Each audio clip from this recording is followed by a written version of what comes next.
మన చుట్టుపక్కల చాలా మందిని రోజువారీ లైఫ్ లో చూస్తుంటాం. సో మన కొలీగ్స్ వాళ్ళందరూ కూడా ఒకసారి పెద్దగా అరవటం, ఇరిటేట్ అయిపోవటం అలా ఉంటుంది. సో వాళ్ళని చూసి వీళ్ళకి ఏంట్రా బీపీ ఎక్కువ ఉంది అని మనం అనుకుంటాం.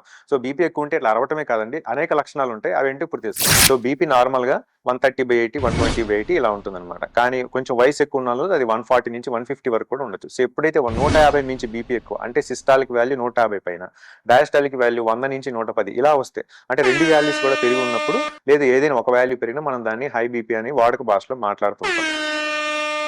సో తలనొప్పి రావటం, వామిటింగ్ సెన్సేషన్ రావటం, కళ్ళు తిరిగిపోవటం, ఇరిటేషన్ రావటం, ఊరికి కోపం అనేది రావటం, చెమట్లు పట్టడం, గుండె వేగంగా కొట్టుకోవటం, కొంతమందికి అలసట కూడా వస్తుంది, కొంతమందికి ఆయాసము, రొప్పు కూడా వస్తుంది.